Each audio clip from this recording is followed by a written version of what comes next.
The key turned smoothly in the lock, just as it had thousands of times before. 28 years of coming home to this house. And I never imagined that opening this door would be the moment my entire world shattered into pieces so small I'd never be able to put them back together again. My name is Margaret Chen, and I am about to tell you how I discovered that everything I thought I knew about my life was a carefully constructed lie. I wasn't supposed to be home. The architectural conference in Seattle had wrapped up a day early, and I caught a red-eye flight back to San Francisco, giddy with the thought of surprising my family. The engagement party for my son Ethan and his fiancée Sophia was just 3 days away, and I wanted to help with the final preparations. I even picked up Ethan's favorite pastries from that little bakery near the airport, the one that opens at 5 in the morning. It was barely 7:30 when I pushed open the front door, expecting silence or maybe the distant sound of the coffee maker David always set on a timer. Instead, I heard something that made my blood run cold. Laughter, a woman's laughter, light and intimate, drifting down from the second floor, from my bedroom. My feet moved up those stairs without conscious thought. Each step felt surreal, like I was watching myself in a movie, knowing something terrible was about to happen but powerless to stop it. The door to our master bedroom stood ajar, and what I saw through that narrow opening destroyed 28 years of trust in a single devastating moment. David, the man who held my hand through 2 miscarriages before Ethan was born. The man who kissed my forehead every morning for nearly 3 decades. He was pressed against our dresser, his shirt unbuttoned, his hands tangled in someone's long, dark hair. And that someone was wearing the distinctive silk robe I'd seen Sophia wear just last week during a weekend brunch. The one with the delicate cherry blossoms embroidered on the back. They were kissing like teenagers, desperate and hungry, completely lost in each other. David's hands roamed her back, pulling her closer, and she responded with a soft moan that made bile rise in my throat. Sophia, my son's fiancée, the sweet 24-year-old woman I'd welcomed into our family with open arms. The girl who called me Mom just last month, tears in her eyes as she said how grateful she was to be joining our family. The pastry box slipped from my hands, but neither of them heard it hit the floor. I don't remember backing away, don't remember walking down those stairs or getting back into my car. The next thing I knew, I was driving across the Golden Gate Bridge, my hands shaking so violently I had to pull over on the other side. I sat in a parking lot overlooking the bay for what might have been minutes or hours, watching the fog roll in, thick and suffocating. My phone buzzed with a text from David. "Morning, love, heading into the office early. See you tonight." The casual deception of it made me want to scream. Tell me something.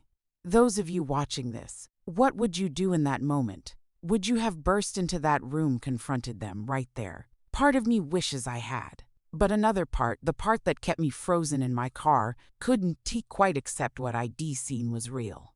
I called my best friend, Jennifer. We'd known each other since college, and she'd been there through everything. I could barely get the words out. "Jenny, I came home early. I saw David and Sophia. They were, oh God, Margaret." Her voice cracked with sympathy. "Where are you? Are you safe?" "I don't know where I am," I admitted, looking around at the unfamiliar parking lot. "I just drove. You need to confront them right now. Go back there and I can." The words came out as a whisper. "Jenny, what if there is some explanation? What if I am wrong? Margaret, you know what you saw." But I didn't want to know. I wanted to unknow it, to rewind time and stay in Seattle for that extra day. I wanted my life back. The one I'd woken up to that morning, where my husband loved me and my future daughter-in-law was just an innocent young woman in love with my son. I drove home hours later. The house was empty. David's car was gone, and there was no sign that anything had happened. Our bedroom looked exactly as it always did. The bed made with the same precision David insisted on, his cologne still lingering in the air. For a moment I wondered if I'd imagined the whole thing. If the stress of the conference and lack of sleep had created some kind of horrible hallucination. Then I saw it. A single bobby pin on my dresser. The kind Sophia always wore to keep her hair back. Small tortoiseshell, distinctly feminine. I picked it up with trembling fingers. This tiny piece of evidence that my nightmare was real. That is when I remembered the security cameras. David had insisted on installing them 2 years ago after a string of break-ins in our neighborhood, cameras covering the front door, the back entrance, the living room, and yes, the upstairs hallway. I locked myself in David's study and pulled up the security footage on his computer. The password was my birthday, which felt like another knife to the heart. I started scrolling backward through the recordings, not sure what I was looking for, dreading what I might find. I found it again and again and again. 3 weeks ago, Sophia arriving at 10 in the morning, leaving at 2, David's car in the driveway the entire time. 5 weeks ago, the same pattern. 2 months ago, Sophia letting herself in with a key I never knew she had. I kept scrolling, my stomach churning with each new discovery. 7 times I could confirm they'd been alone in this house together. 7 times I'd been at work, trusting my husband, welcoming the woman who was sleeping with him into our family. How long had this been going on? Had it started before Ethan proposed? Was the engagement even real, or just a cover for their affair? I was still sitting there, staring at the frozen image of Sophia kissing my husband in our living room. When my phone rang, Ethan's name flashed on the screen, and my heart broke all over again. "Hey, Mom, Dad said you are back from Seattle. Sophia and I are coming by for dinner tonight to finalize the seating chart for the party." "Sound good, my son." S. voice was so happy, so full of love and excitement for his future. How could I tell him? How could I destroy his world the way mine had been destroyed? "That sounds perfect, sweetheart," I heard myself say. "See you at 7. I hung up and looked back at the computer screen, at the evidence of my husband's betrayal frozen in digital permanence. The engagement party was in 3 days. Family flying in from across the country. 200 guests. Deposits paid, flowers ordered, a future built on a foundation of lies. But here is what I didn't know then, what I couldn't possibly have imagined. The affair was just the beginning. The discovery I made that morning would pale in comparison to what I was about to uncover. Because Sophia Laurent wasn't who she claimed to be, and the truth about her real identity would reveal a conspiracy that stretched back decades, involving people I thought I knew and secrets that some would kill to protect. As I closed the laptop and prepared to face my husband and my son's fiancée across the dinner table, pretending everything was fine, I made a decision. I would investigate quietly, carefully. Before confronting anyone, I needed to understand the full scope of what I was dealing with. I just had no idea how deep the rabbit hole went, but I was about to find out. I didn't sleep. How could I? Every time I closed my eyes, I saw them together. My husband and the woman who was supposed to become my daughter-in-law. The woman my son loved. The woman who sat at our dinner table, who called me Mom, with that perfect smile by the time dawn broke over the city. I watched the security footage 17 times. I counted. 17 times I tortured myself with every detail, every touch, every kiss. And each viewing revealed something new, a familiarity in the way they moved together, a comfort that spoke of more than one drunken mistake. I printed the screenshots at 6 a.m., my hands shaking so badly I could barely feed the paper into the printer. The images were grainy but unmistakable. Timestamps. Dates, evidence that would shatter my family into a million irreparable pieces. David's office building was nearly empty when I arrived at 7:30. His secretary wouldn't be in for another hour. Perfect. I needed him alone, cornered, with nowhere to hide behind his charm and his carefully constructed life. I found him at his desk, coffee in hand, scrolling through his phone with the casual ease of a man who thought he'd gotten away with something. For a moment, I just stood in the doorway, studying this stranger who wore my husband's face. 28 years of marriage. And I didn't recognize him at all. "Margaret." He looked up, startled. "What are you doing here so early?" I closed the door behind me, locked it. The click echoed in the silence between us. "We need to talk." Something in my voice must have warned him. His expression shifted, just slightly. Just enough that I saw the fear flicker across his features before he masked it with confusion. "Is everything okay? Is it Ethan? Don't tea." My voice came out harder than I intended. I walked to his desk and dropped the manila folder in front of him. Don't you dare say our son's name right now. David stared at the folder like it might contain a bomb in a way. It did. Open it. Margaret, I don't understand what. Open it. His hands moved slowly, reluctantly. I watched his face as he saw the first image, watched the color drain from his skin, watched his jaw clench and his eyes close. This isn't what it looks like, he said finally, his voice barely above a whisper. I actually laughed. I couldn't help it, the absurdity of that sentence. That pathetic, cliché response to undeniable evidence. Really, David, that is what you are going with? Because it looks like you are having an affair with our son's fiancée. It looks like you are betraying everyone who loves you. So please enlighten me. What is it actually? He pushed the folder away, unable to look at the images any longer. It was a mistake, one terrible, stupid mistake after the engagement party. We'd all been drinking, and she was upset about something, and I was trying to comfort her, and it just, stop lying to me. I slammed my hand on his desk, and he flinched. I have footage from 3 different dates, David. 3. Whatever story you are about to spin, I already know it is bullshit. The mask cracked. I saw it happen in real time, the devoted husband facade crumbling to reveal something uglier underneath. What do you want me to say, Margaret? That I am sorry, fine. I am sorry, it shouldn't to have happened. It is over now. Over. Over. My voice rose despite my determination to stay calm. You are sleeping with the woman Ethan wants to marry. How is that over? She ended it 2 weeks ago. Said it was getting too complicated. He ran his hands through his hair, a gesture I'd seen 1,000 times when he was stressed about a business deal, as if this was just another negotiation. Look, I know how this looks. How it looks, David. I am going to tell Ethan today, right now. That is when his demeanor changed completely. The guilt vanished, replaced by something cold and calculating that made my stomach turn. I'll do no such thing. Excuse me, he stood up, towering over me in a way that felt almost threatening. Think about what you are doing, Margaret. Think about Ethan. Do you really want to destroy his happiness over something that is already finished? His happiness? He is planning to marry a woman who has been sleeping with his father, a woman he loves, a woman who makes him happier than we've ever seen him. David's voice took on a persuasive quality, the same tone he used to close $1,000,000 deals.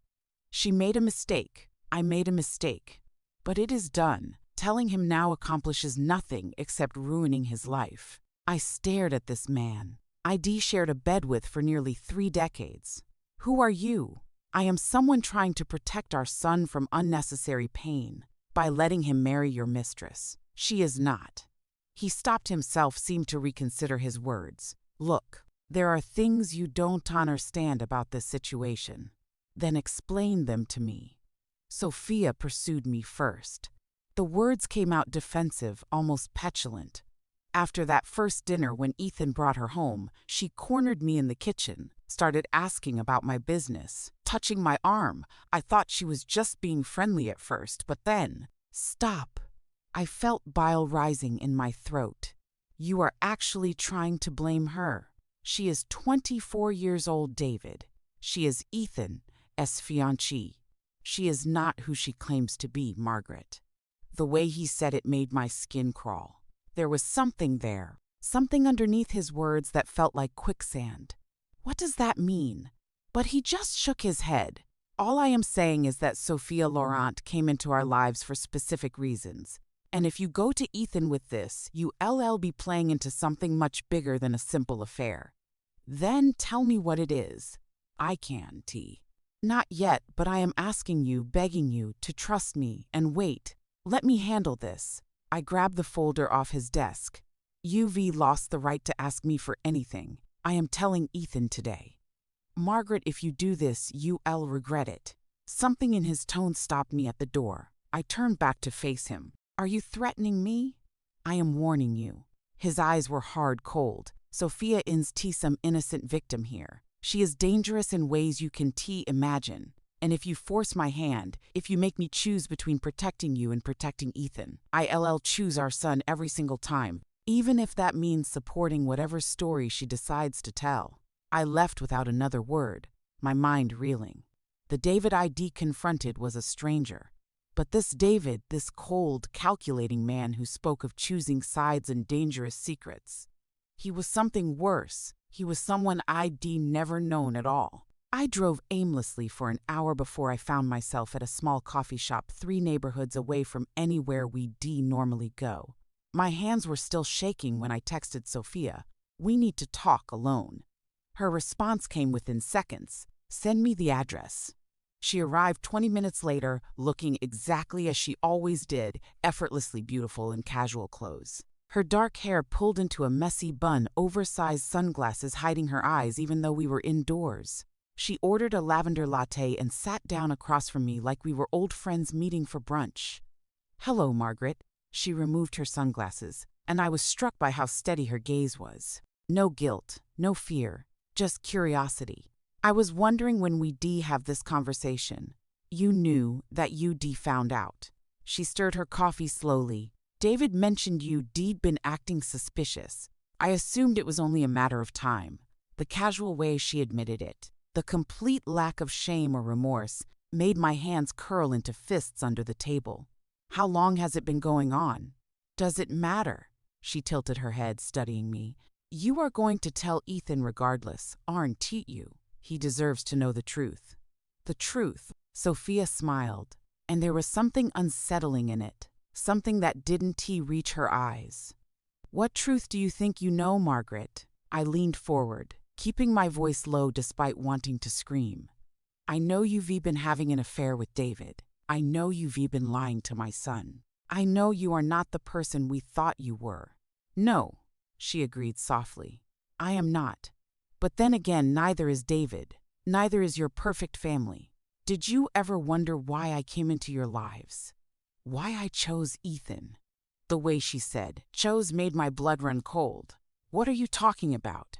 Sophia took a slow sip of her coffee, her eyes never leaving mine. "Margaret, you seem like a smart woman, so I am going to give you some advice. Go home, forget what you saw. Let Ethan marry me and live happily ever after in his ignorance. Because if you tell him about David and me, things are going to get very complicated very quickly." "Are you threatening me?" "I am trying to help you." She leaned back in her chair, relaxed in control. "If you tell Ethan, I'll simply say you've always been jealous of me, that you've been hostile since the day we met, that you are so unhappy in your own marriage you can stand to see your son happy in his. David will back up every word I say. David would never, wouldn't he?" Her smile widened. "He has far more to lose than you realize, Margaret. Much, much more. And between the two of us, a young woman supposedly seduced by her fiancé's father or a bitter mother-in-law making wild accusations, who do you think people will believe?" I felt like I was falling, like the ground beneath me had simply disappeared. Have you ever had a moment where reality shifts and nothing makes sense anymore? Tell me in the comments because I need to know I am not crazy. "Who are you?" I whispered. Sophia stood up, gathering her things with practiced grace. She leaned down close to my ear, and when she spoke, her voice was barely audible. "I am your reckoning, Margaret. I am the ghost of every mistake your family thought they buried. And if you are smart, you'll leave those graves undisturbed." She pulled back, her expression shifting to something almost pitying. "But you won't, will you? You'll keep digging. You'll keep looking for answers. And when you find them, and you will find them eventually, don't say I didn't warn you." She walked out of the coffee shop like she hadn't just shattered my entire understanding of reality. I sat there for another hour, her words echoing in my mind. "I am your reckoning. I am the ghost of every mistake your family thought they buried." What mistakes? What graves? I pulled out my phone and opened my contacts, scrolling to a name I hadn't called in 5 years. My estranged sister Rebecca, who lived somewhere in Europe doing God knows what. We had a falling out so catastrophic I couldn't even remember the details anymore, just that it involved our mother's estate, and things that couldn't be unsaid. But Rebecca knew things about our family, about the past, dark things I'd chosen to forget. My finger hovered over her name. David's words came back to me. "She is not who she claims to be. There are things you don't understand. Sophia's warning. I am the ghost of every mistake your family thought they. Buried. I pressed call. The phone rang once, twice, 3 times. Margaret, Rebecca's voice. Thick with a European accent I didn't remember her having, filled my ear. My God, after all these years. What is wrong? I need to know about the Laurents, I said, my voice steady, despite the panic clawing at my chest. Dr. Anthony Laurent, his daughter, tell me everything. There was a long, terrible silence on the other end of the line. Oh, Margaret, Rebecca finally whispered, and I could hear the fear in her voice. What have you gotten yourself into? I couldn't sleep. Every time I closed my eyes, I saw Sophia's face, that cold, emotionless mask when I confronted her. Her words echoed in my mind. You have no idea what you are dealing with. What did that mean? Who was this woman my son was about to marry? 3 days after that devastating encounter, I sat in a cramped office on the east side of town, watching a middle-aged man with tired eyes review the notes I'd brought. James Chen. No relation to my family, though the coincidence felt almost mocking, was a private investigator who came highly recommended by a colleague. His office smelled like old coffee and cigarette smoke, and the walls were covered with framed licenses and commendations that should have made me feel confident. Instead, I just felt desperate. Mrs. Chen, James said, looking up from the sparse information I'd managed to gather about Sophia. I'll be honest with you, this kind of investigation, it can open doors you might wish had stayed closed. I need to know who she is, I said, my voice steadier than I felt. My son is planning to marry her in 4 months. I need to know the truth. He nodded slowly. I'll start with the basics. Employment verification, educational background, family history. Give me a week. A week felt like an eternity at home. Maintaining normalcy became my greatest performance. Ethan was over for dinner almost every night, his face glowing with happiness as he showed me color swatches for the wedding reception, and debated between salmon or chicken for the main course. Each time he mentioned Sophia's name, I felt my chest tighten. Mom, are you okay? Ethan asked one evening. Catching me staring blankly at the seating chart he spread across our dining table. You seem distracted lately. I am fine, sweetheart, I lied, forcing a smile. Just a big project at work, you know how it is. But Ethan knew me too well. He inherited my analytical mind. My attention to detail. Is it about Sophia? He asked quietly. I know you two got off to a rocky start, but she really wants to get to know you better. She was upset after your coffee meeting. She said you seemed, suspicious of her or something. My blood ran cold. Sophia was already spinning the narrative, painting me as the unreasonable future mother-in-law. No, honey, it is not that at all, I said, reaching across to squeeze his hand. I am just adjusting to the idea of my baby getting married. That is all. The lie tasted bitter on my tongue. David, meanwhile, had become a ghost in our own home. He left early for work meetings and came home late, smelling of whiskey and expensive cologne. When I tried to talk to him about Sophia, about my concerns, he shut down completely. Margaret, enough, he snapped one night when I pressed him. You are becoming obsessed. Sophia is a lovely young woman, and she loves Ethan. Why can't you just accept that? Because something isn't right, I said, my voice rising. David, please, just listen to me. No, you listen, he interrupted, his face flushed with anger. Or was it fear? You need to let this go. For Ethan's sake, for all our sakes. The way he said it, the tremor in his voice sent chills down my spine. David wasn't just dismissing my concerns, he was afraid. 4 days into James' investigation, I started to get results. He called me from an unknown number, his voice tight with urgency. Mrs. Chen, we need to meet. Not at my office, somewhere public. We met at a busy coffee shop downtown. James slid a manila folder across the table, his expression grim. I've never seen anything like this, he said quietly. The art gallery, Galerie Moderne, has no employment record for anyone named Sophia Laurent. I spoke to the owner personally. She has never heard of her. My hands trembled as I opened the folder. Inside were printouts of dead ends. The college roommate Sophia had mentioned in conversations with Ethan, a girl named Jennifer Wu from NYU. Didn't he exist in any university database? The apartment Sophia claimed to have lived in before moving here was vacant during that time period. Her social media, James continued, pulling out his phone. Instagram, Facebook, LinkedIn. None of it goes back further than 26 months. Before that, Sophia Laurent doesn't exist. No tax records, no employment history, no rental agreements, nothing. I stared at the evidence, my mind reeling. That is impossible. People don't just appear. Oh, they can, James said darkly. With the right resources, the right connections, someone can create a completely new identity. The question is why? And who is she really? What would you do if you discovered that your future daughter-in-law was living under a completely fabricated identity? Would you tell your son immediately, or would you dig deeper first? Tell me in the comments. I chose to dig deeper. Maybe that was my first mistake. 2 days later, someone threw a brick through my car window. I'd been at the grocery store, gone for maybe 20 minutes. When I came back, glass was scattered across the driver's seat, and there was a note tied to the brick with twine. Stop digging. My hands shook so badly, I could barely hold my phone to call the police. They came, took a report, told me it was probably random vandalism. But I knew better. Someone was watching me. Someone knew I'd hired an investigator. That night, the phone calls started.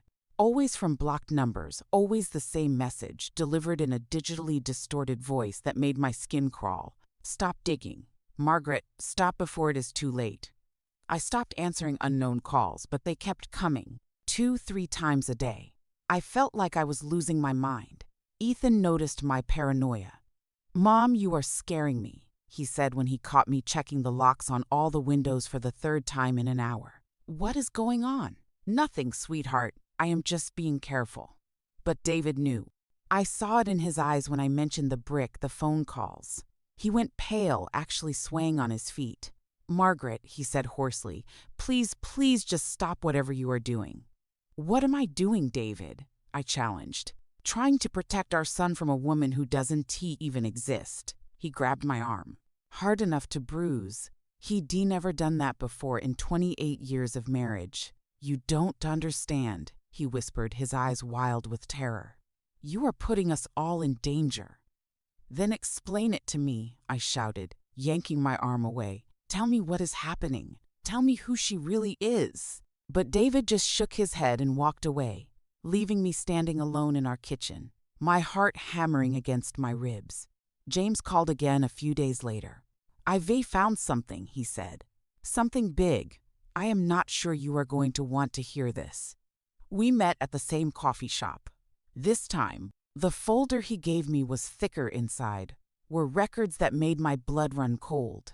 Birth certificates, death certificates, immigration documents. Sophia Laurent's identity was created 26 months ago by a professional, James explained.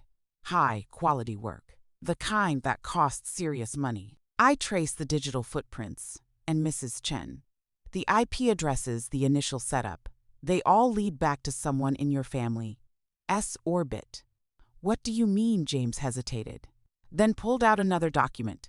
The payments for the identity services came from an offshore account. It took some work, but I tracked it. The account was opened 30 years ago, and it has been receiving regular deposits from Chen Development Properties.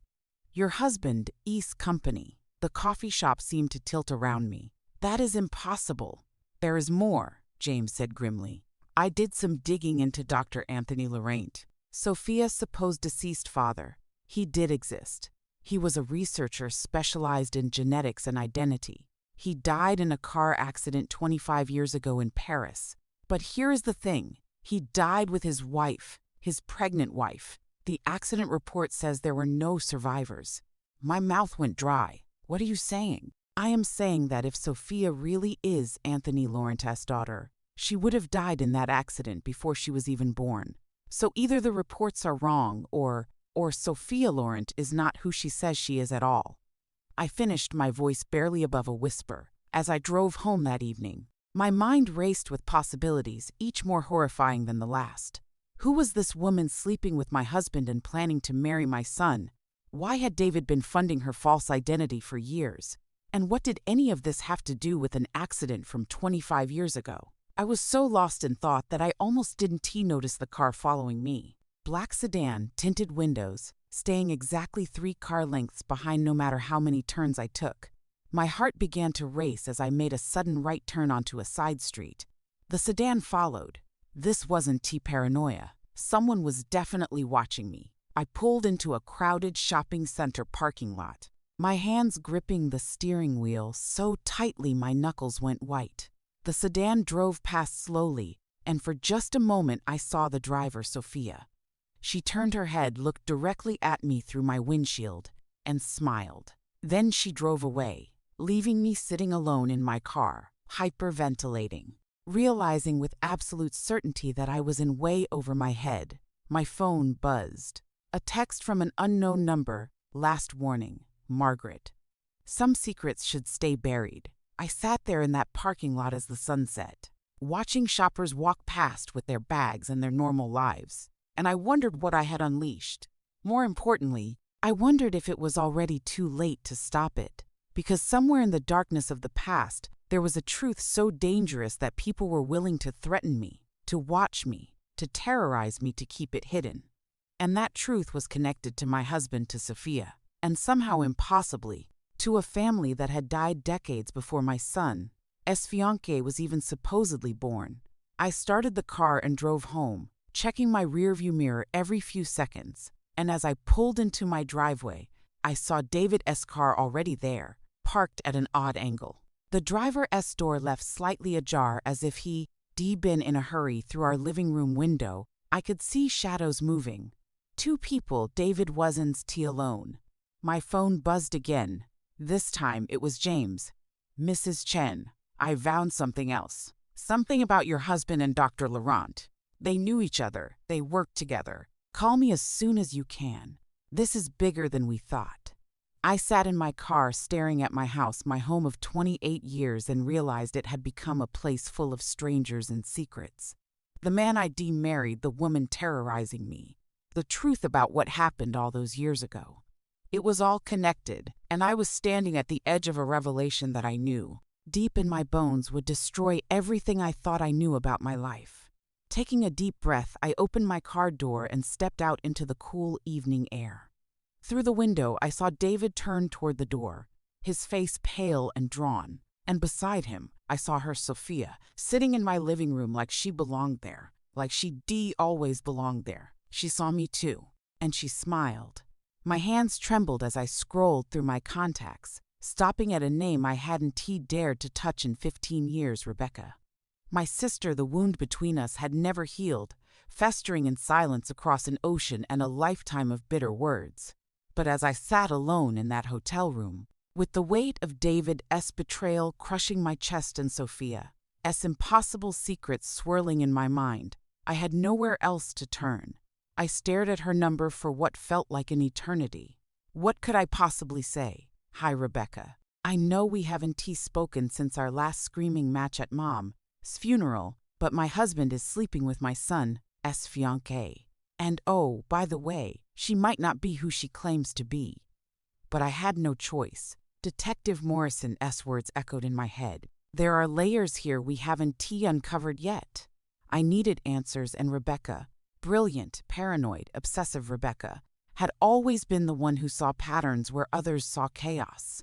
I pressed call before I could change my mind. She answered on the second ring. Margaret. Her voice was exactly as I remembered, sharp, cautious, tinged with that slight British accent she developed after all these years in London. Rebecca, my voice cracked. I hadn't expected the flood of emotion that came with hearing her again. What is wrong? All the old animosity vanished from her tone, replaced by immediate concern. That was Rebecca. We could hate each other for years, but blood was blood. I took a shaking breath. I need your help. Something's happening, and I don't understand it. But I think it might be connected to things we don't talk about. To Dad. There was a long pause. Tell me everything. So I did. I told her about Ethan and Sophia, about the engagement that felt too perfect too fast. I told her about David's affair, and even now, saying those words out loud to my sister felt like swallowing glass. I told her about Sophia, inconsistencies, the investigation, the name that didn't quite add up. Dr. Anthony Laurent, a father who supposedly died in Bordeaux, but whose death no one could verify. Describe her, Rebecca interrupted suddenly. Sophia, what does she look like?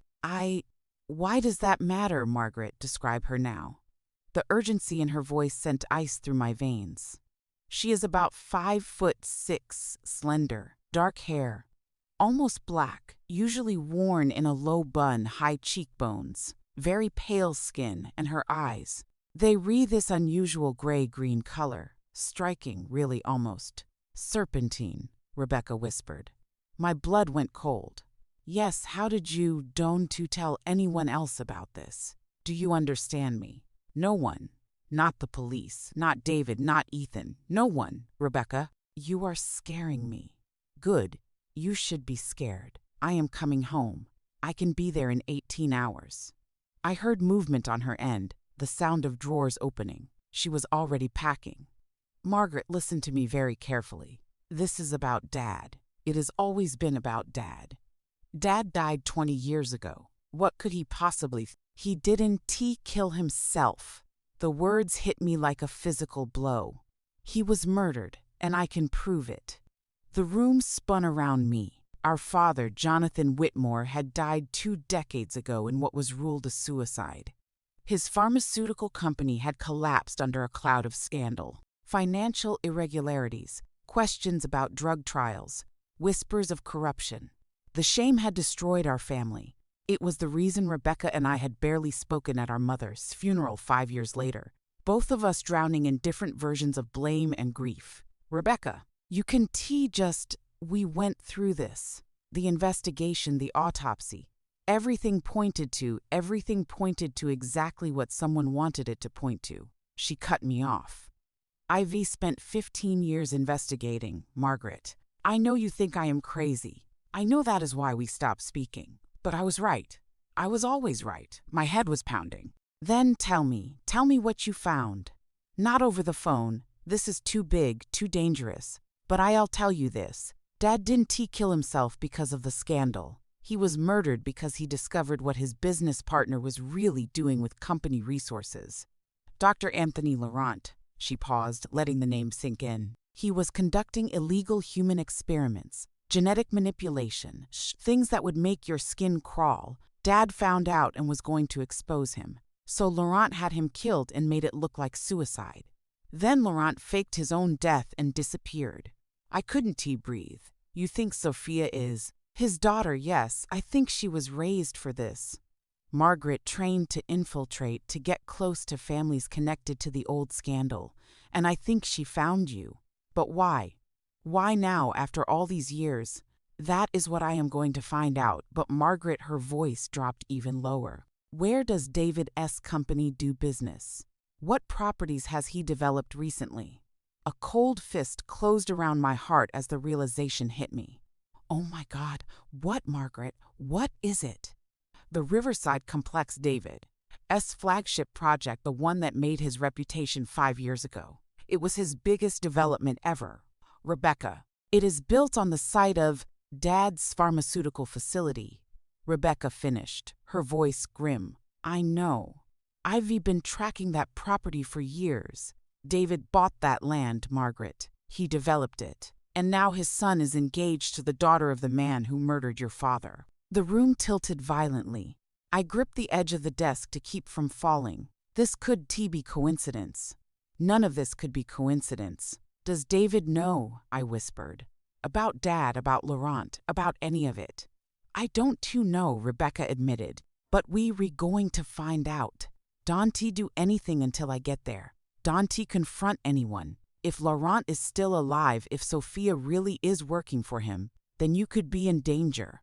After we hung up, I sat in the darkness of that hotel room, my entire world crumbling around me. My husband was a stranger. My son was engaged to a woman who might be a carefully placed weapon. And my father hadn't given up and left us in shame. He'd been murdered for trying to do the right thing. I thought about David purchasing that land, building his empire on the literal graves of my father's dreams had he known. Had he recognized the address, the property, and bought it anyway? Or worse, had someone guided him to it? Had this entire nightmare been orchestrated from the beginning? And Sophia, with her too perfect smile and her careful stories, sleeping with both my husband and my son. What was her endgame? What did she want? I pulled out the photograph Detective Morrison had given me, the blurry image from the hotel security footage of David and Sophia together. I studied Sophia's face, those distinctive green eyes that Rebecca had identified so quickly. Serpentine, she called them. How long had she been planning this? How deep did this conspiracy go? My phone buzzed with a text from Rebecca, landing tomorrow at 6 a.m. Trust no one. This is bigger than you know. I looked at the message, then at the photograph, then out the window at the city lights blurring through my tears. 20 years, my father had been dead for 20 years, and I was only now learning the truth. And somehow, impossibly, his death was connected to the woman who had destroyed my family in ways I was only beginning to understand. I want to ask you something. If you discovered that your entire life, your marriage, your family, the ground beneath your feet, was built on lies and murder, what would you do? Would you run? Would you trust anyone ever again? Tell me in the comments, because I honestly don't know what I am going to do. All I knew was that Rebecca would be here in hours, and together we would finally uncover the truth about what happened to our father, and God help anyone who stood in our way. But as I sat there in the darkness, one thought kept circling through my mind like a vulture. If Sophia was Dr. Laurent's daughter, if she'd been raised and trained for this infiltration, then she'd been planning this for years, which meant she'd chosen Ethan deliberately. She'd seduced David deliberately.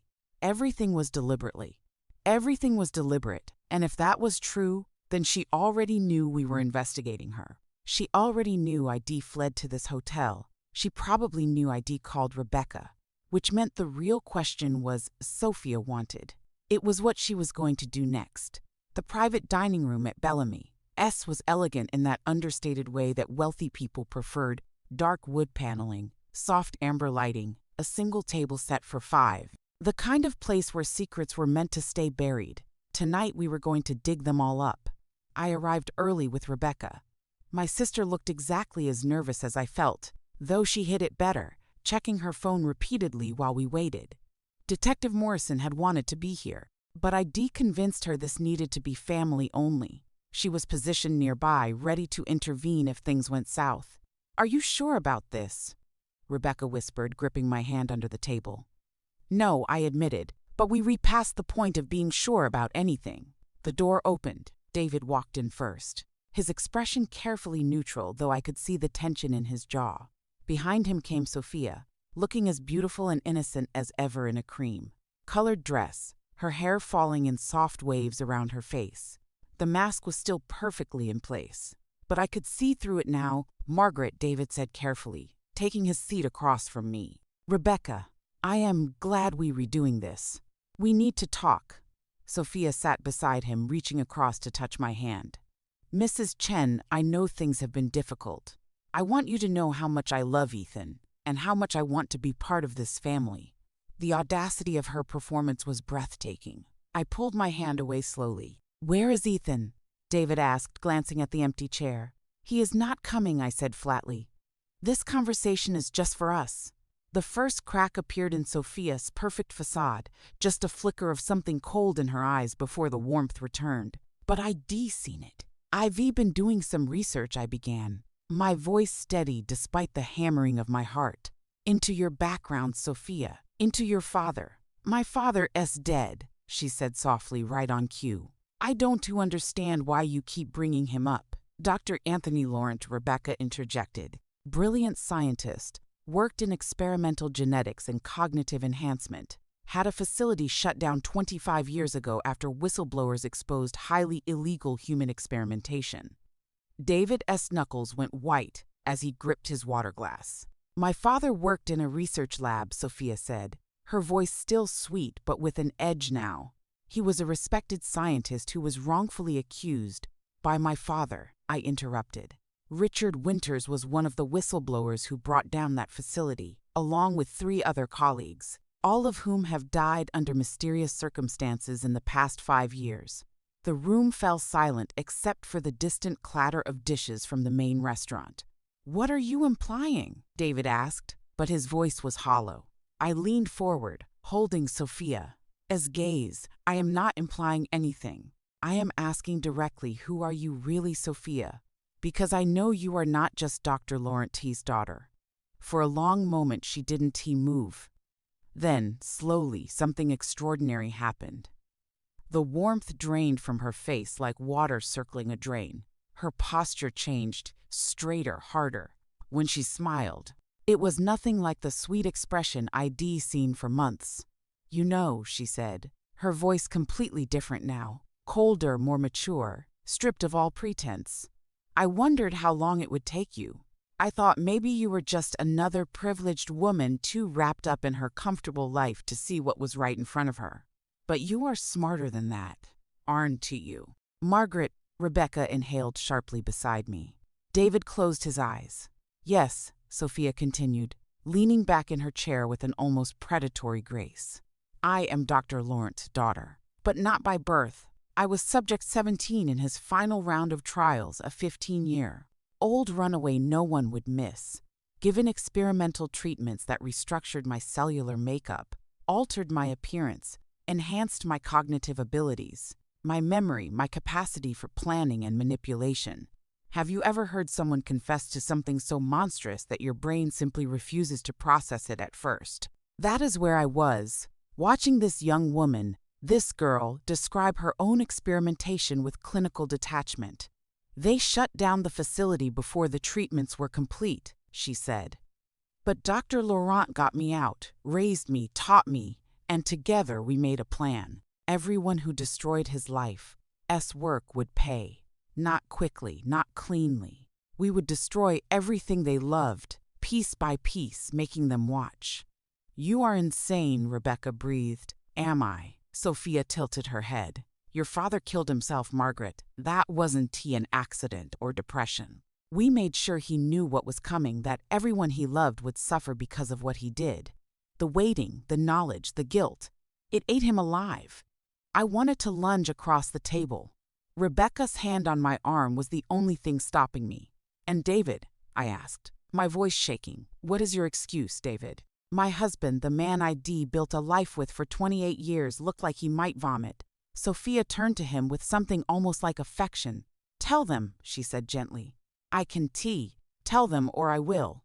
David's hands were trembling. "I knew about the experiments 23 years ago. When I was starting my development company, I needed permits for a project in the medical district. Someone approached me, someone from Laurent's operation. They offered me information about competitors, inside access to city planning meetings, cash. All I had to do was stay quiet about what was happening at the facility. Even if I heard rumors, you knew," I whispered.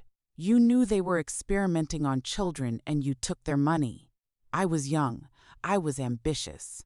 I didn't know how bad it was. "He took almost $200,000 over 3 years. Sophia supplied helpfully. "All documented, bank records, communications, everything. IV had it for months." The pieces fell into place with sickening clarity. "The affair, you've been blackmailing him." "Blackmail is such an ugly word," Sophia said. "I prefer leverage. David's been very cooperative. The affair was his idea, actually. He thought if he gave me what I wanted, kept me close, he could control the situation. Isn't that right, David?" My husband looked broken. "I thought I could protect Ethan." "Protect you," she said, "if I cooperated. She wouldn't hurt our son, and you believed her?" Rebecca asked incredulously. "I didn't have a choice." "There is always a choice," I said quietly. "You just made the wrong one again." Sophia was watching this with evident satisfaction. The plan was beautiful. Really. Seduce the son of the whistleblower. Make him fall in love with me. Destroy his relationship with his family. And then, on our wedding day, reveal everything. Let him know the woman he loved never existed. Let him know his father was complicit in atrocities. Let him watch his family implode. Let Margaret see everything she built crumble because of sins committed decades ago. But I figured it out, I said. She nodded slowly. You did faster than anticipated. Which means we'll have to accelerate the timeline. Something in her tone made my blood run cold. What does that mean? Sophia stood, smoothing her dress. It means, dear Margaret, that this conversation is over. And you should really check on your son. My phone was in my hand before she finished speaking, my fingers shaking so badly I could barely unlock it. 3 missed calls from Ethan. 1 voicemail, Mom, there is someone at my apartment. But they said they from Dad's past and the message cut off. I was running before I made a conscious decision to move. Rebecca right behind me, Detective Morrison's number already dialing as we burst out of the restaurant into the cold night air. Behind us, I heard Sophia's laugh, bright and crystalline and completely devoid of humanity. What would you do if you discovered your entire life had been orchestrated by someone seeking revenge for crimes you didn't even know were committed?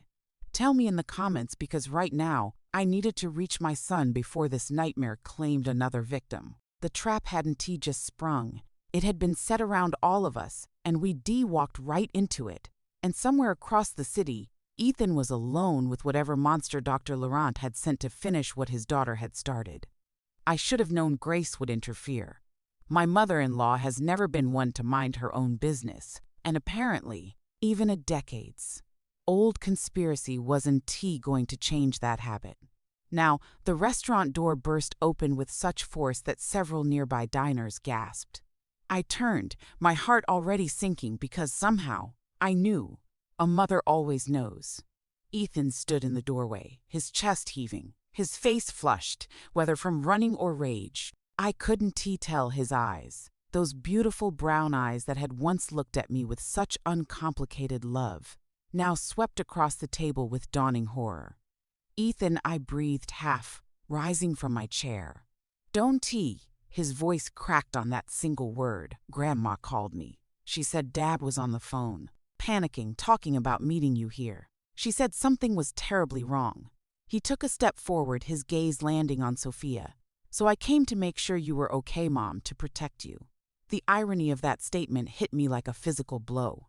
My son, trying to protect me, had walked straight into the nightmare I'd been desperately trying to shield him from.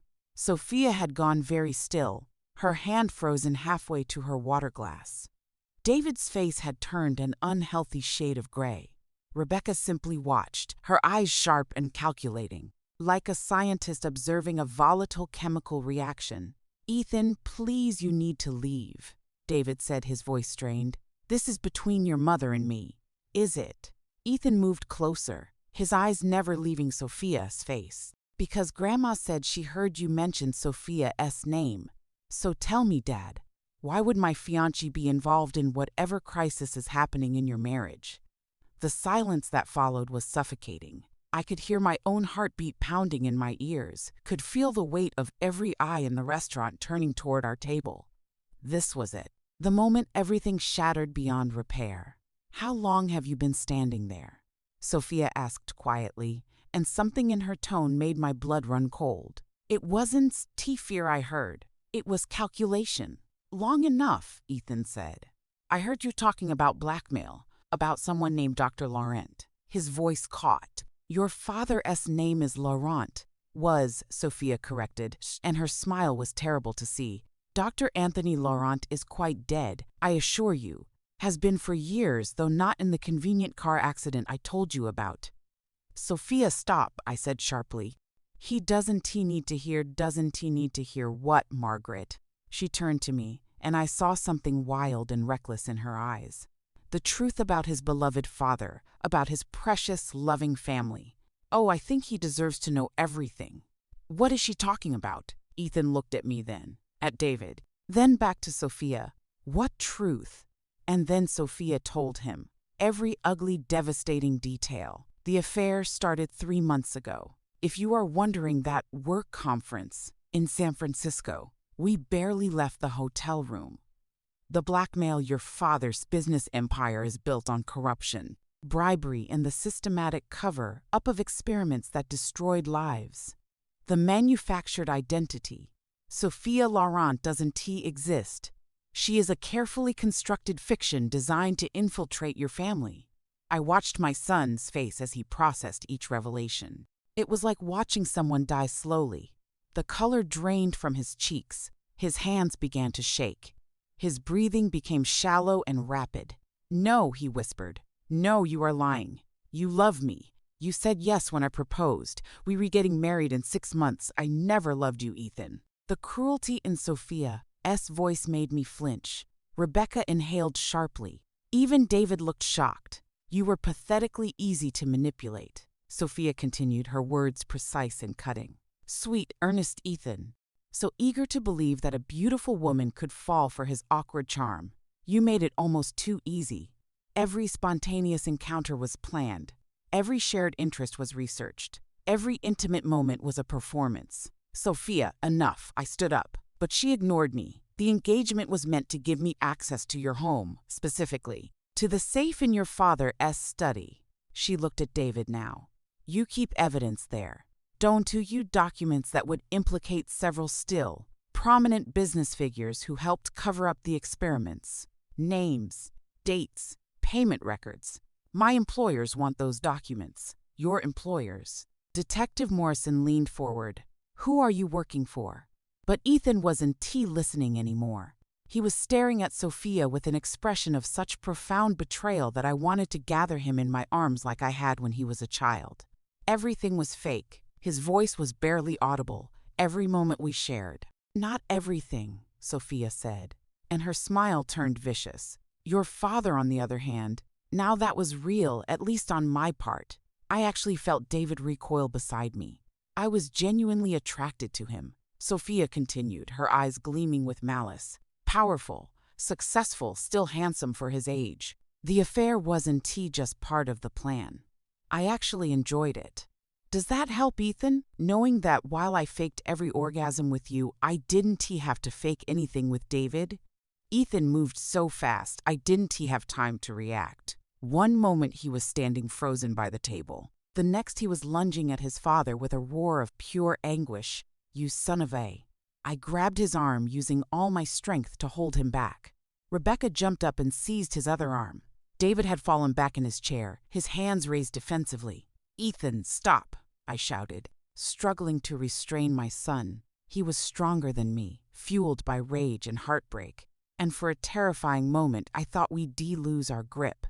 "How could you?" Ethan's voice broke on a sob. "She was mine. And you took her, you destroyed everything. You destroyed me." "I didn't. It wasn't like that." David stammered, but his words were pathetic and empty. 26 years, Ethan gasped, tears streaming down his face now. "I've been your son for 26 years, and you betrayed me like I was nothing, like I meant nothing." "You mean everything to me," David said, and at least that sounded genuine. "Ethan, please, you have to understand." "Understand?" Ethan's laugh was harsh and broken. "What exactly should I understand, Dad? That you slept with my fiancée? That your entire business career is built on lies and corruption? That the woman I wanted to spend my life with never existed? Which part should I understand?" He wrenched free from our grip and took a step back, looking at all of us with such devastation in his eyes that my heart shattered. "I don't know any of you," he whispered. "My father's a corrupt liar. My fiancé is a con artist. My whole life has been a fiction." "Not all of it," I said desperately, reaching for him. "Ethan, your mother loves you. That is real. That has always been real." But he pulled away from my touch, shaking his head. "I need to get out of here. I need to breathe." He turned and stumbled toward the door, and I moved to follow him. But Rebecca caught my arm. "Let him go," she said quietly. "He needs time to process this. Chasing him now will only make it worse." I watched helplessly as my son pushed through the restaurant door and disappeared into the night. Every instinct I had screamed at me to run after him, but Rebecca was right. What could I possibly say that would make any of this better? I turned back to the table where Detective Morrison was already on her phone, presumably calling for backup to take Sophia into custody. David sat with his head in his hands. And Sophia? Sophia was smiling. Something funny? I asked coldly. Just thinking, she said, about how perfectly this is all playing out. You really think arresting me solves anything? She looked at Detective Morrison. I am just an employee, a contractor, if you will. The real architects of this conspiracy are still out there, still powerful, still protected. Who are they? Morrison demanded. Oh, I'll tell you everything, Sophia said pleasantly. In exchange for immunity, of course, I have names, locations, account numbers. Everything you need to bring down a network that has been operating for 30 years. But there is one little problem. She leaned forward, her eyes glittering with malicious satisfaction. Some of those names, they were going to surprise you. They were going to horrify you, because they include judges, senators, and at least one person in this room who isn't David Chen. My blood turned to ice as she shifted her gaze past me toward Rebecca. Isn't that right, Rebecca? Or should I use your married name? Rebecca Hartwell Laurent. Tell them, Aunt Rebecca. Tell them how you know exactly who I am. I turned slowly to look at my sister, the woman I trusted to help me through this nightmare, and saw her face confirm what I was desperately hoping wasn't true. Rebecca's expression had gone very, very careful. And in that moment, I realized that everything I thought I knew about this conspiracy, about my family, about my entire life, I hadn't even scratched the surface. Margaret, Rebecca said quietly, I can explain. But before she could say another word, the restaurant windows exploded inward in a shower of glass. The dining room had gone so quiet I could hear my own heartbeat thundering in my ears. Sophia stood at the head of the table, her face a mask of cold calculation that bore no resemblance to the sweet young woman I thought I'd known. Rebecca's revelation about the experiments, about Dr. Laurent, about everything, it hung in the air like poison gas. Then Sophia reached into her designer handbag. The gun appeared so quickly I almost didn't register what I was seeing. Small, silver, deadly. She pointed it directly at David, whose face had gone chalk white. I really hoped it wouldn't come to this, Sophia said, her voice eerily calm. The engagement, a wedding plans. That was supposed to be the easy way. Marry into the family, gain access to the house, find the documents. She laughed. A sharp, bitter sound. But you people just couldn't make anything simple, could you? My mouth went dry. You never loved Ethan. Love, she glanced at me, and for a moment something flickered in her eyes. Was it regret, pain? Then it was gone. Love is a luxury for people who don't have fathers murdered by conspiracies, for people whose mothers didn't drink themselves to death from grief. This isn't about love. Margaret, this has never been about love. David slowly raised his hands. Sophia, please. Shut up. The gun trembled slightly in her grip. You are going to walk upstairs right now and open that safe. You are going to give me every document, every photograph, every piece of evidence you've been hiding for 30 years. And if you don't, I start shooting people you care about until you do. I looked at Rebecca, expecting to see terror on her face. Instead, I saw her subtly touch her necklace. An odd gesture that seemed out of place in this nightmare moment. That is when I heard it. Footsteps. Multiple footsteps running. Drop the weapon, police. The front door crashed open, and suddenly the house was flooded with officers in tactical gear. Detective Laura Morrison led the charge, her own weapon drawn, face set in fierce determination. Sophia's eyes went wide. She spun toward Rebecca. You were wearing a wire. Rebecca slowly unbuttoned her collar, revealing the small microphone taped to her collarbone. Did you really think I'd walk into this house unprepared? That I'd risk my sister's life on a gamble? I contacted Detective Morrison before I even flew back to the country. We've heard everything, Laura said, advancing carefully. It is over. Sophia put down the gun. For one terrible moment, Sophia's finger tightened on the trigger. I saw her calculate her options, saw the desperation and rage warring in her expression. Then she moved. She fired 3 shots in rapid succession, not at us but at the chandelier and lights above. The dining room plunged into chaos and darkness. I heard screaming, felt someone grab me and pull me down. Glass rained from above as the chandelier swayed dangerously. Kitchen exit, someone shouted. She is heading for the kitchen. More gunfire, more shouting, the sound of the back door slamming open. When the emergency lights flickered on moments later, Sophia was gone. Detective Morrison cursed and barked orders into her radio. Suspect is female, mid-20s, armed and dangerous. Last seen heading east through the residential area. All units pursue, but use caution. She has already fired her weapon. I sat on the floor, my whole body shaking. Ethan crawled over to me, his face streaked with tears. "Mom, are you okay?" I couldn't answer. I couldn't process what had just happened. The woman who would have been my daughter-in-law, who I welcomed into my home, who I helped plan a wedding with. She just held us at gunpoint and escaped into the night. What would you do if the person you trusted most turned out to be your greatest threat? Tell me in the comments. Because I am still not sure how to answer that myself. 2 hours later, we were back at the Chen family home. Police cars lined the street. Officers were stationed at every entrance. Detective Morrison had assured us we were safe. But I didn't feel safe. I wasn't sure I'd ever feel safe again. David stood in his study, staring at the wall safe like it contained a venomous snake. His hands trembled as he entered the combination. "David," I said quietly, "whatever's in there, just show us, please." He turned to look at me, and I saw something I'd never seen in 28 years of marriage. Absolute soul. Crushing shame. "I was 22, he whispered.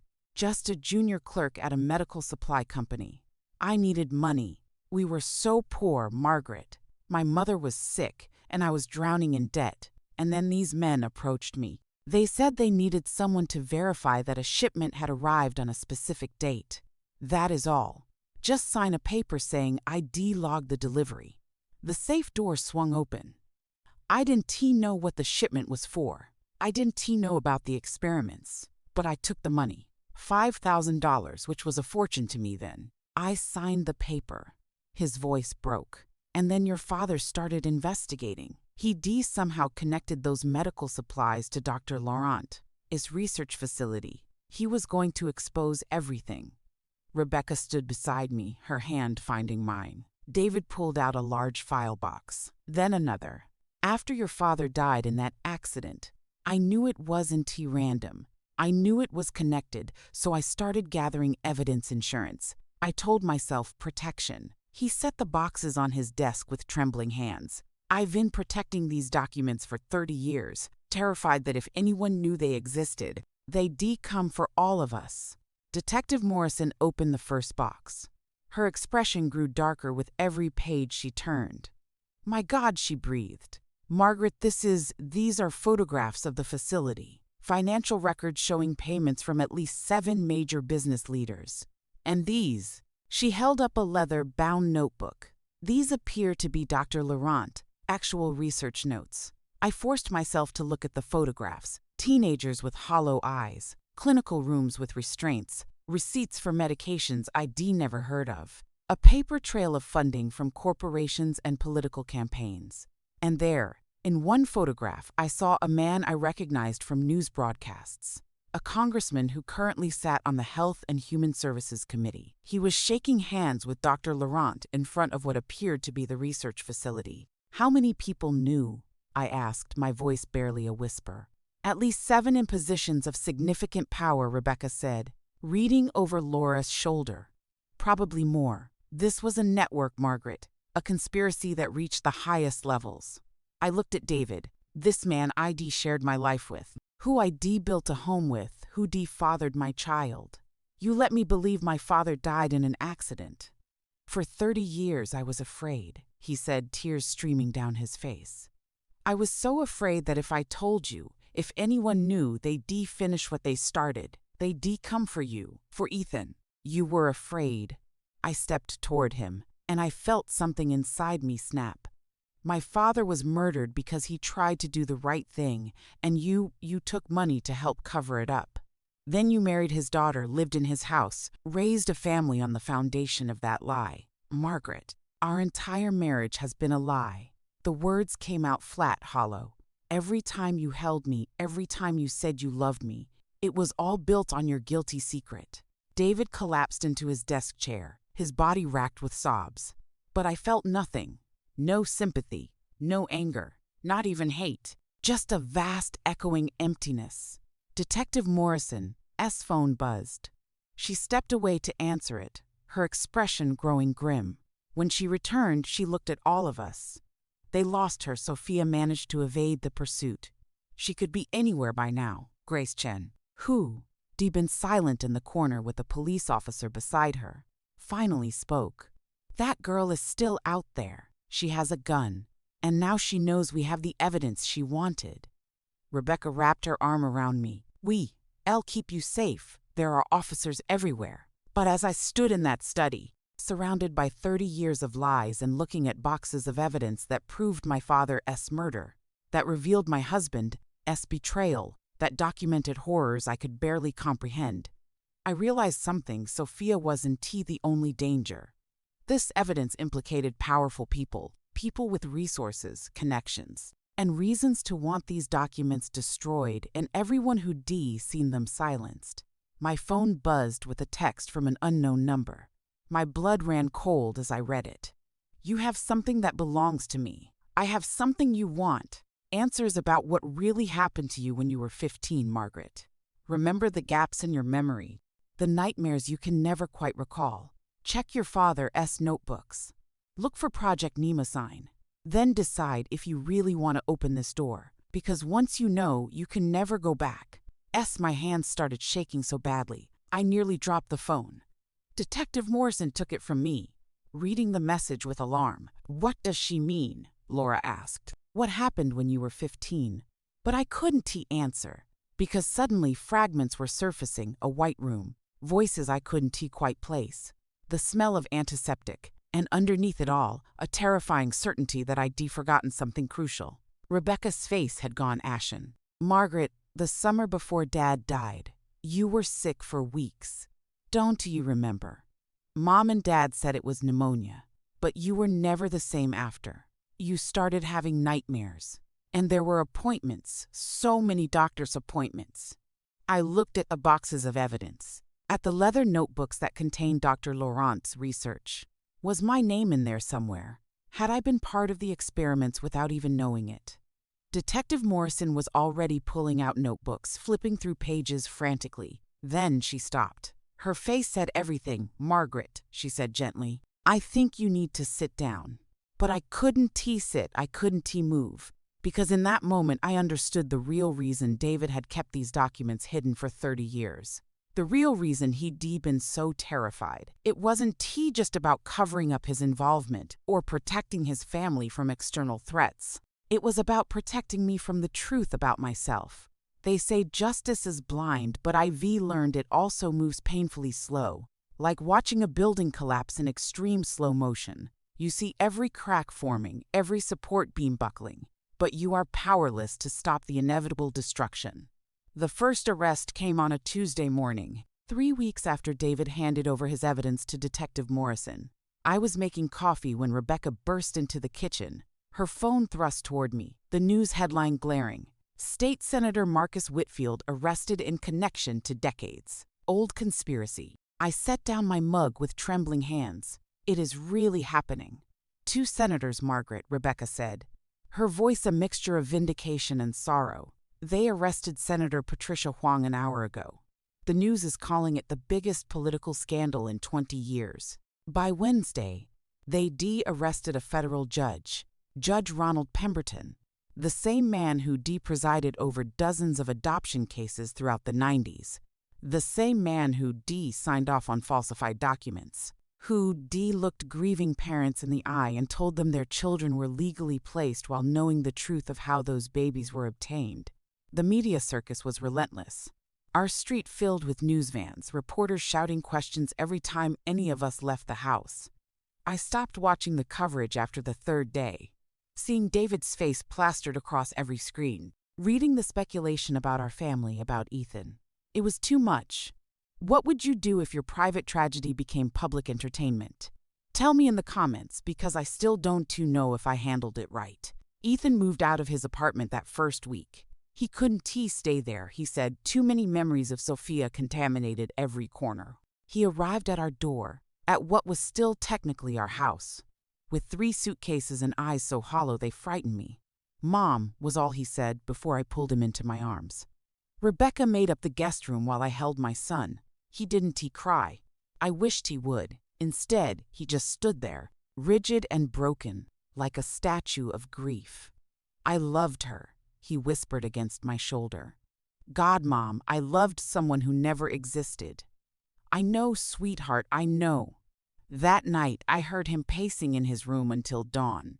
The therapist Rebecca found for him, Dr. Patricia Morse, who specialized in trauma and betrayal, said it would take time, that Ethan was processing not just the loss of his relationship, but the violation of his trust, his autonomy, his sense of reality itself. "She chose me," he said during one particularly dark evening. The 3 of us sitting in the living room, rain hammering against the windows. Not randomly, she researched me, studied me, became exactly what I wanted. Every conversation, every touch, every "I love you." It was calculated, rehearsed. "It wasn't your fault," Rebecca said firmly. "Ethan, you have to know that. You were her victim." Was I? His laugh was bitter. Or was I just collateral damage in whatever game she and Dad were playing? I had no answer. How could I, when I was asking myself the same questions about my own marriage? David's arrest came on a gray Thursday afternoon. Detective Morrison called first, professional courtesy, she said. "Mrs. Chen, I wanted you to hear it from me. We recharging your husband with obstruction of justice and accessory after the fact to murder. Given the evidence and his cooperation, we expect he'll take a plea deal. But he is looking at minimum 15 years. 15 years, I thanked her and hung up. Then I walked to the bathroom and vomited. They arrested him at his office. I watched the footage on the news before I could stop myself. David in handcuffs, his expensive suit rumpled, his face pale. He looked smaller somehow, diminished. I felt nothing.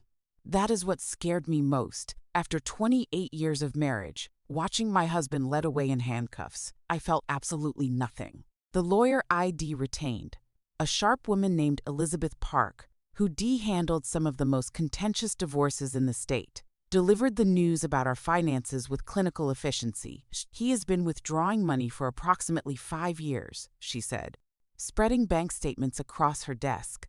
Small amounts at first, then increasingly larger sums. We were talking about $470,000, Margaret." The room tilted. $500,000. 470,000, she corrected. "From your joint accounts, your savings. Even the education fund you set up for future grandchildren." He was careful, never enough at once to trigger automatic alerts, spread across different transactions and accounts. "But it is all there." "The blackmail," I said numbly. "He was paying her off." We'll argue that in the divorce proceedings, but Margaret, Elizabeth's expression softened. "Even with that, given the legal fees he is facing, the restitution he may be ordered to pay, the lawsuits that are already being filed, the house will have to be sold." The house. The home David and I had designed together 23 years ago, where we brought Ethan home from the hospital, where he taken his first steps, lost his first tooth, left for college, where I believed we were building a life. "Fine," I heard myself say, "sell it. I don't want to live in a monument to lies anyway." Rebecca held my hand as I signed the papers. Ethan had already told me he didn't want anything from the house. "Let it go, Mom," he said. "All of it. We'll start over. Start over, as if we were 20, not 50. 2 and 26, not carrying the weight of betrayal and conspiracy and murder." The stroke happened on a Sunday. Grace, my mother-in-law, David's mother, had been increasingly fragile since the arrests began. She stopped taking calls from David, refused to visit him, told anyone who listened that she had no son. The stress, the shame, the sheer weight of learning what her child had done. It was too much for her 78-year-old heart to bear. Ethan found her collapsed in her garden, her pruning shears still clutched in one hand. He called 911. Rode with her to the hospital, held her hand as the doctors explained it was a minor stroke. That she'd likely recover, but she needed rest, needed to reduce stress. She looked at me from her hospital bed, her face drooping slightly on one side, her voice slurred but determined. "My lawyer coming tomorrow, changing everything. Ethan gets everything. David gets nothing. Grace, you don't too have to. My son is dead, she said clearly. The effort costing her, died the moment he betrayed this family. But my grandson lives, and he'll have what should have been. His father. I watched her fall asleep, her breathing steady but labored, and wondered how many more casualties this conspiracy would claim. But something unexpected emerged from the ashes of our old lives. Rebecca and I, sisters who drifted apart over years and distance, and the small resentments that families accumulate, found ourselves bound together again. We sat up late into the night, talking about our father, about the experiments he endured, about all the other victims like him who never received justice. And slowly, an idea formed, a foundation, Rebecca said one evening, her eyes bright with purpose for the first time in weeks, in Dad's name, to support victims of illegal medical experimentation, to fund research into the long-term effects, to advocate for policy changes. The Chen Hartwell Foundation, I added. We could use the settlement money from the divorce, turn something poisonous into something healing. Do you think it is possible to make something good out of all this horror? I thought about Ethan upstairs, still healing but no longer pacing at night. About Grace recovering slowly but with a new clarity about what mattered. About Dr. Laurent's victims finally receiving acknowledgement. About senators and judges facing consequences. I think, I said slowly, that it is the only thing that makes sense. We can undo what happened, but maybe we can keep it from happening again. Rebecca squeezed my hand. Dad would be proud. 3 months after David's arrest, I stood in the empty house for the last time. The new owners would take possession in a week. Every room echoed, stripped bare of furniture and memories and lies. I walked through each space saying goodbye not to the building but to who I'd been in it. The naive woman who believed in forever, the wife who trusted blindly, the mother who thought she could protect her son from everything. I was locking the front door when my phone rang. Detective Morrison. Margaret, I thought you should know. We found something in Sophia Laurent's apartment letters, documents. There were others, Margaret, not just your father. The experiments were bigger than we thought. And some of the victims, she paused, some of them are still alive. My hand froze on the doorknob. Still alive. We were going to need your help, yours and Rebecca. There are people out there who don't even know what was done to them. And Margaret, her voice dropped.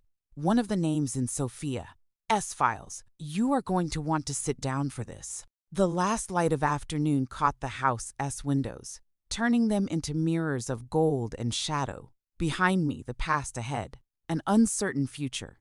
But whose name had Morrison found? And how much deeper did this conspiracy go? I took a breath and walked toward my car, toward whatever revelation waited. The dead, I learned, never really stay buried. They just wait for someone brave enough, or broken enough, to dig them up. What secrets do you think are still hiding in Sophia's files? Drop your theories in the comments below. You might be closer to the truth than you think. 3 months have passed since that nightmare in our home, and I still can walk through my living room without seeing the ghost of that confrontation. Every corner of this house holds a memory I wish I could erase, but some stains run deeper than blood on carpet. Detective Morrison called me this morning. I was in my home office, pretending to work on architectural plans that had been sitting untouched on my desk for weeks, when her name flashed across my phone screen. My heart did that terrible thing it always does now. That sickening lurch that reminds me nothing is safe anymore. Margaret, she said, her voice carrying that particular tension that meant bad news. We need to talk about Sophia Laurent. I closed my eyes, steadying myself against the desk. You found her. Not exactly. Papers rustled on her end. We've spotted her 3 different countries in the last month alone. Paris, then Tokyo, and most recently, somewhere outside Prague. But by the time our people arrive, she is already gone. It is like she knows we're coming before we even move. I thought about that beautiful young woman who sat at my dinner table, who kissed my son with such convincing tenderness, who looked me in the eye and lied with a smile that could melt hearts. Of course she was always one step ahead. She'd been trained for this her entire life. "There is more," Detective Morrison continued, and I heard reluctance in her voice, the kind of reluctance that precedes information that will haunt your dreams. "Margaret, we've discovered that Sophia wasn't alone in this. Dr. Laurent didn't just raise one daughter for revenge. We've identified at least 4 other young women, all around the same age, all with similar procedures done, all placed with families connected to the original scandal." The room tilted. I gripped the edge of my desk until my knuckles went white. 4 others, possibly more. We're still investigating. But these 4 are confirmed. They all embedded in families like yours. People whose parents or relatives were involved in suppressing Dr. Laurent. Is researched decades ago. It is a systematic, long-term operation of infiltration and revenge. I want you to pause for a moment and imagine this. Imagine discovering that your family's destruction wasn't random, wasn't even personal in the way you understood it. It was calculated, planned, part of a larger web of vengeance that spanned continents and decades. What would you do? How would you even begin to process that? Tell me in the comments, because I am still trying to figure it out myself. "These other women," I managed to say, my voice barely above a whisper. "Do their families know?" "Some do now. We're reaching out to the others." She paused. "Margaret, you need to be careful. We don't know how Dr. Laurent will react now that his operation is being exposed. He has already lost Sophia's position in your family. If he feels cornered, I understand. 2. A desperate man with nothing left to lose is the most dangerous kind." After we hung up, I sat in the gathering darkness of my office, watching shadows creep across the walls. That is when my computer chimed with a new email notification.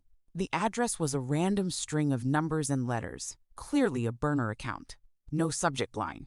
Every instinct screamed at me not to open it. I opened it anyway. The photograph loaded slowly, pixel by agonizing pixel. When it fully resolved, my blood turned to ice. Sophia sat in what looked like a European cafe, elegant, well, lit, sophisticated. But it wasn't Sophia that made my hands shake. It was the young woman sitting across from her. Another beautiful girl, mid-20s, dark hair swept into an elegant chignon.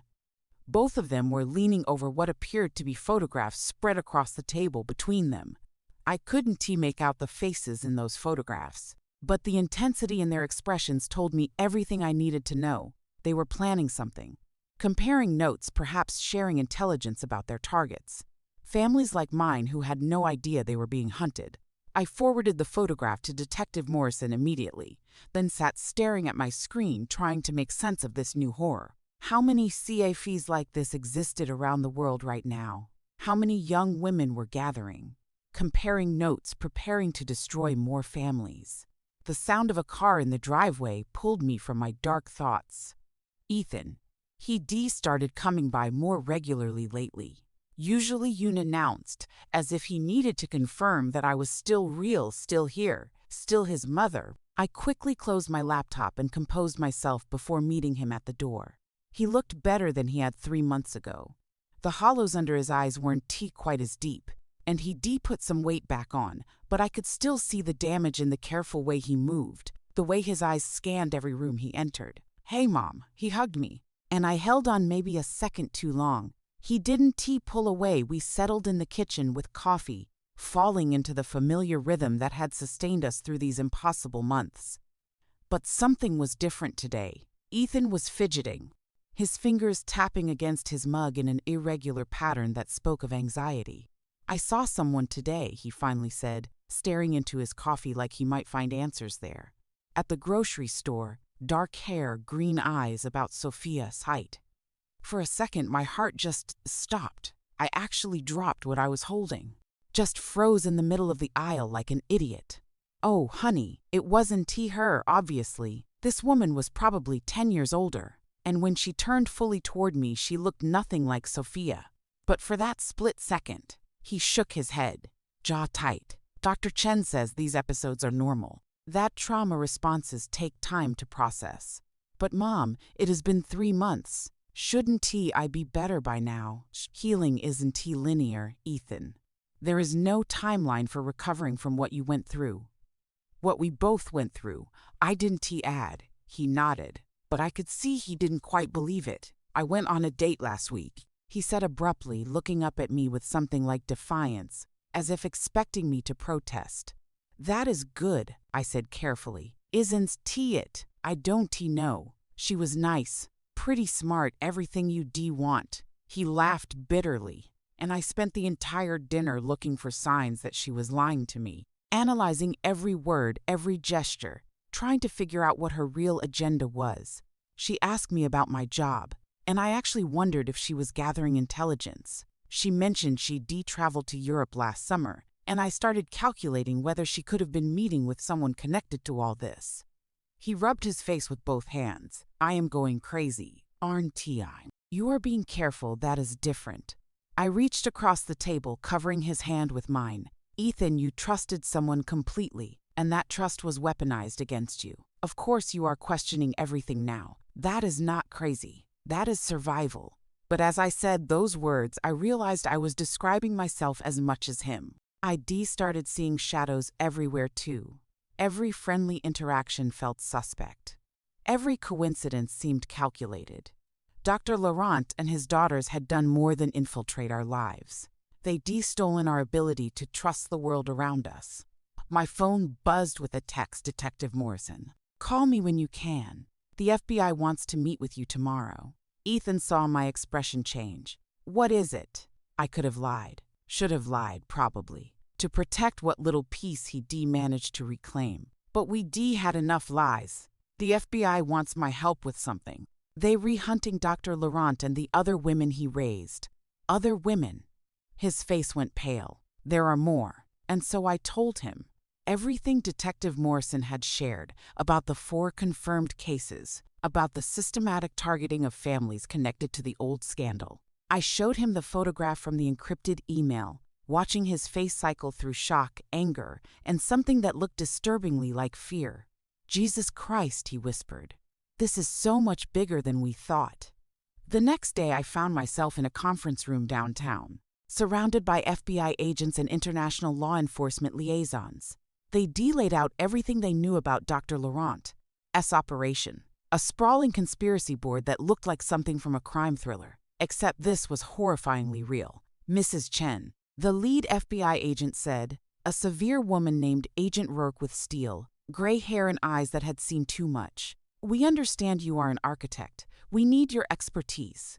They showed me property records, satellite images, architectural blueprints of buildings scattered across multiple continents. We believe Dr. Laurent has established safe houses and operational bases in various locations.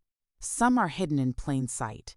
Residential properties, medical facilities, even art galleries. We need someone who can look at these structures and identify which ones might have been modified for long-term concealment or specialized medical equipment. I studied the images they spread before me. It was like looking at a puzzle where every piece was designed to mislead. But architecture is my language, and even modified buildings speak if you know how to listen. This one, I said, tapping a photograph of what appeared to be a renovated farmhouse in rural France. The foundation's been reinforced beyond what is necessary for a residential structure, and see these ventilation modifications. That is not standard. Someone's trying to maintain controlled air quality. The kind you need for a medical facility or laboratory. Agent Rourke leaned forward, interested. Over the next 3 hours, I identified 7 properties that showed signs of modification consistent with Dr. Laurent's needs. It felt surreal. Using skills I developed to create beautiful buildings to instead hunt a monster who nearly destroyed my family. As the meeting was wrapping up, my phone rang. Rebecca, I excused myself and stepped into the hallway. Margaret, I need you to listen carefully. My sister Seth's voice was urgent, stripped of her usual measured calm. I've been tracking Dr. Laurent for a decade now. I didn't tell you before because I thought I could stop him before he reached your family. I was wrong and I am sorry. Rebecca, what are you talking about? The doctor isn't just behind this conspiracy, he is dying. Margaret, the same genetic illness he was trying to cure all those years ago. It is finally killing him. His research was never purely academic. It was personal. He has maybe 6 months left, according to my sources. I felt cold all over. So what does that mean? It means he is desperate. It means he has nothing left to lose. A dying man seeking revenge is the most dangerous kind of enemy. She took a shaky breath. And Margaret, his daughters, all of them, they know he is dying, which means they going to accelerate whatever endgame they have planned. They going to try to finish what he started before he is gone. I looked back through the conference room window at the FBI agents still studying the property files, at the conspiracy board mapping a revenge plot that had consumed decades. How long have you known about this, Rebecca? About all of it. Too long, she said quietly, and not long enough. After the call ended, I stood in that sterile hallway trying to process this new information. A dying man, his daughters racing against time, families scattered across the globe, all marked for destruction by a vendetta that started before most of us were even born. I thought about Sophia in that cafe, studying photographs with her sister in Vengeance. I thought about my son jumping at shadows in grocery stores. I thought about Dr. Laurent somewhere out there, his body failing but his hatred still burning bright enough to fuel a conspiracy spanning continents.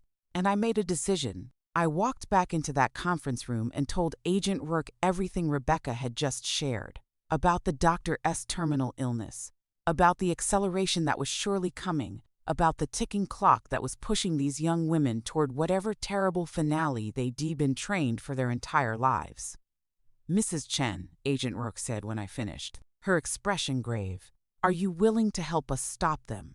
Really help us, not just consulting on architecture. Because what I am about to propose will put you directly in danger. I thought about Ethan's nightmares, about the families who didn't yet know they were being hunted, about the young women who'd been turned into weapons before they were old enough to choose their own paths.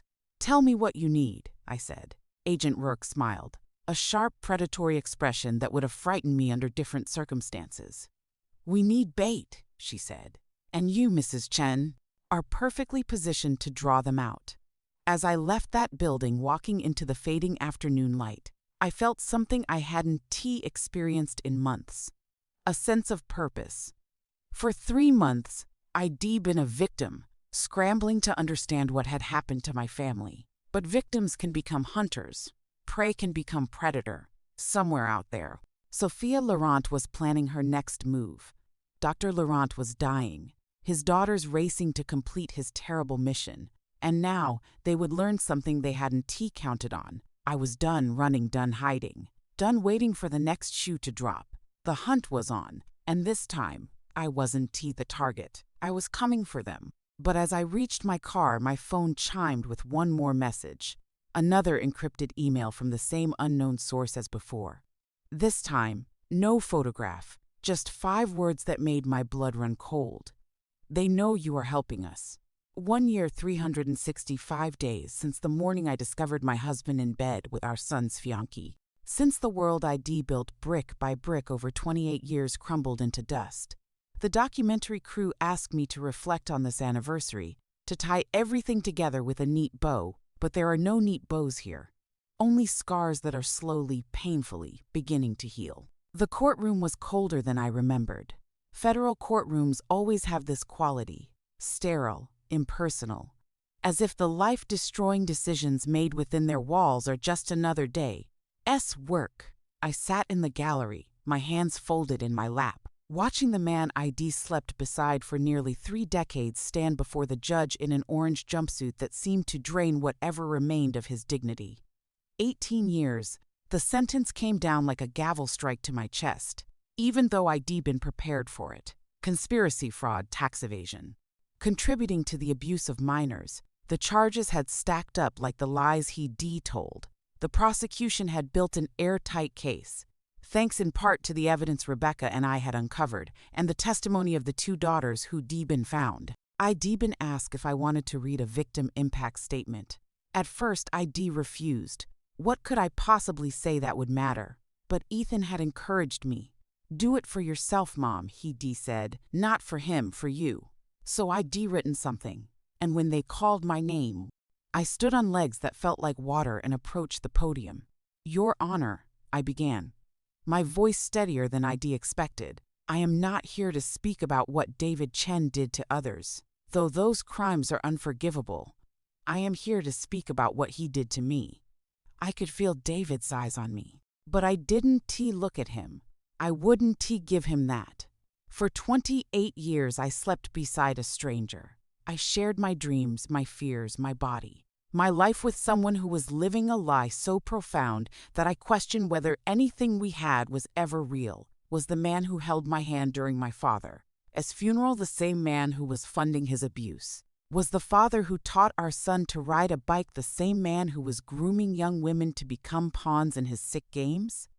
My hands gripped the edges of the podium. Around me, the courtroom had gone silent. The affair, that was a knife to my heart. But discovering who he really was, that was something worse. That was the annihilation of my entire understanding of my own life. How do you grieve for something that never existed in the first place? I paused, letting the weight of those words settle. Then I looked up, not at David, but at the judge. "I don't know if 18 years is enough. I don't know if any number of years would be. But I know that I will spend the rest of my life rebuilding what he destroyed, and I will do it without him. That is my statement." The judge nodded solemnly, and I turned to walk back to my seat. That is when David spoke. "Margaret, please," his voice cracked, desperate. "I need you to know that I didn't stay to hear the rest." I walked out of that courtroom with my head high, the heavy doors swinging shut behind me, cutting off whatever pitiful excuse he was about to offer. Some apologies are too late, too hollow, too meaningless to deserve an audience. Ethan was waiting for me in the hallway, and the moment I saw him, something inside me finally broke. He pulled me into his arms and I wept against his shoulder. Not for David, but for the mother I'd been a year ago who thought she knew everything and understood nothing. What would you do if you discovered your entire life was built on lies? Would you stay to hear the apology or would you walk away? Tell me in the comments because I still don't know if I made the right choice. Sophia Laurent and Dr. Anthony Laurent, if those were even their real names, remained ghosts. Interpol had them on their most wanted list, their faces plastered across databases in 47 countries. Detective Morrison kept me updated, possible sightings in Morocco, Singapore, Argentina. Each lead evaporated like morning mist, but 2 of the other daughters had been found. Young women in their 20s, living under assumed identities, their lives choreographed by Anthony Laurent's twisted vision. They were in protective custody now, undergoing intensive therapy to deprogram them from decades of psychological manipulation. I'd asked to meet them once, thinking perhaps I could offer some solace, some understanding. Detective Morrison had gently discouraged it. "They need to heal on their own terms," she said. "Right now, you represent everything that went wrong. Give them time." So I gave them time, and I gave myself time too. The house, our house, the one David and I had designed together when we were young and in love and stupid. I sold it. Every room held memories that now felt contaminated. The kitchen where we cooked Sunday dinners. The bedroom where we conceived Ethan. The garden where I planted roses, thinking we grow old together, watching them bloom year after year. I couldn't breathe there anymore. My new apartment was everything the house wasn't: modern, minimalist, mine. Floor to ceiling windows overlooking the city skyline. Clean lines. No history. Ethan had moved in with me temporarily while he found his footing again, and I was grateful for his presence. We become closer this year than we been in all the years before, bonded by trauma. Yes, but also by a newfound honesty that had never existed when we were pretending to be a perfect family. "Mom, Sarah's going to be here in 20 minutes, Ethan called from the kitchen where he was attempting to make pasta. "You sure you don't want to join us?" Sarah, his new girlfriend, met through a mutual friend from his new job at a smaller, more ethical tech company. I met her once briefly, a kind-faced woman with warm eyes and an easy laugh. What struck me most was how Ethan had introduced her. "Sarah, this is my mom, Margaret," he said. "Full disclosure, my family has been through some intense stuff this past year. I am still working through it in therapy. And I need you to know that up front, no secrets." The look Sarah had given him was one of respect, not pity. That is when I knew she might be good for him. "I'll pass tonight," I called back. "You kids have fun. I have plans anyway." Those plans involved meeting Rebecca at the cemetery where our father was buried. It had become a ritual of ours. Every few weeks, we'd meet there at sunset, bringing flowers and updates and the slowly healing pieces of ourselves. The drive was peaceful. I started to find peace in small moments. The way sunlight caught on glass buildings, the taste of good coffee, the sound of my sister's laugh. Things I'd taken for granted when I thought I had everything, and now cherished because I knew how quickly everything could disappear. Rebecca was already there when I arrived, sitting on the bench near our father's grave, her face turned toward the fading light. She extended her stay indefinitely, leaving her life abroad in what she called temporary suspension. We both knew there was nothing temporary about it. "Hey," she said softly as I sat beside her. "Hey yourself." For a moment we just sat there, two sisters who lost years to pride and misunderstanding, now bound together by the very tragedy that could have destroyed us both. "I brought Dad's favorite," Rebecca said, holding up a bouquet of white lilies. "He always said they reminded him of Mom." I added, my throat tight. We approached the grave together, laying the flowers gently against the headstone. "Margaret and Rebecca Chen, beloved daughters of Thomas Chen," the inscription had always read. "Beloved father." Now those words meant something different. "Dad," I said quietly, kneeling in the grass, not caring that it would stain my pants. "We did it. Not everything. Sophia and Anthony are still out there, but David's in prison. The truth came out. People know what happened to you, what you tried to stop."